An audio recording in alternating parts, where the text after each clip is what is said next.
Une statistique choc pour commencer. Renault se paye moins de 6 fois ses bénéfices.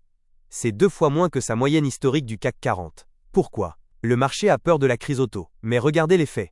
Standard & Poor's vient de remonter leurs notes financières. Le groupe est solide. Le dividende offre un rendement de 6%, idéal pour votre PEA. La Renault 5 électrique cartonne et porte les marges. Voici l'analyse financière approfondie du groupe Renault, ticker RNO, réalisée le 27 décembre 2025, sur la base des dernières données de marché et publications financières. Avertissement. Les informations de cette vidéo ne constituent pas un conseil en investissement. Le métier de Renault? Renault Group est un constructeur automobile français, pure player, focalisé sur la valeur plutôt que sur les volumes. C'est la stratégie Renaulution. L'entreprise vend des véhicules particuliers et utilitaires via 3 marques principales. Renault, le généraliste, Dacia, un best-seller européen avec des marges élevées, et Alpine, sportif. Revenus. Principalement la vente de véhicules, complétée par les services de financement, Mobilize. Géographie, forte dépendance à l'Europe, plus de 70% des ventes, avec une expansion en Inde et en Corée. Modèle économique. Transition agressive vers l'électrique et l'hybride, avec un abaissement du point mort pour rester rentable même en cas de baisse du marché. Analyse fondamentale et santé financière. L'année 2025 a été marquée par un ajustement stratégique des objectifs en juillet. Profit warning, suivi d'une stabilisation au 3e trimestre. Chiffre d'affaires, 9 mois 2025. 39,1 milliards d'euros, plus 3,7% versus 2024. Marge opérationnelle. Révisée à 6,5% contre plus de 7% initialement pour 2025, principalement en raison d'une pression concurrentielle accrue et d'un ralentissement du marché du détail en Europe en juin-juillet. Free cash flow, attendu entre 1,0 et 1,5 milliard d'euros pour l'exercice 2025. Un chiffre en baisse par rapport aux 3 milliards d'euros de 2024, dû à une hausse temporaire des stocks et des décalages de facturation. Dette nette sur EBITDA. Le ratio reste sain, autour de 0,8 hors branche financière, témoignant d'une structure de bilan solide, malgré les investissements massifs dans l'électrique. Consensus. Les résultats du 3e trimestre, 11,4 milliards d'euros, ont légèrement dépassé les attentes, 11,1 milliards d'euros, ce qui a permis de rassurer le marché après l'été difficile. Catalyseur et risque.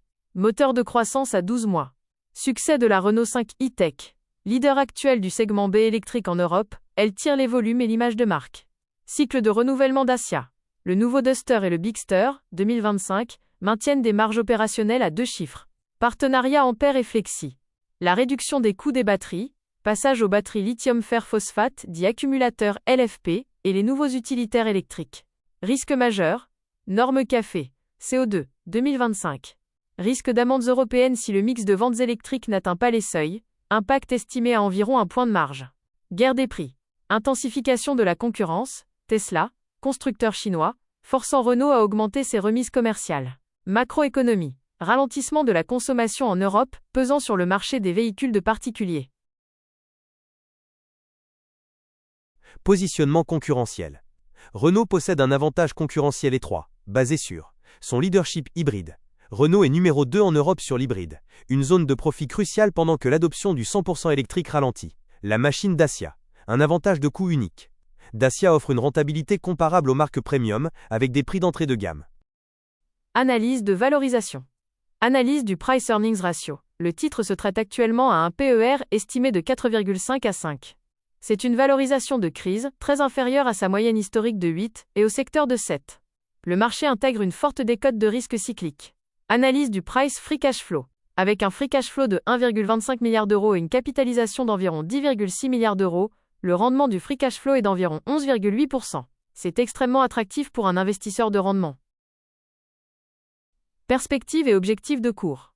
Court terme, 3 mois. De 34 € à 38 €. Momentum neutre. Le marché attend la confirmation des résultats annuels en février 2026.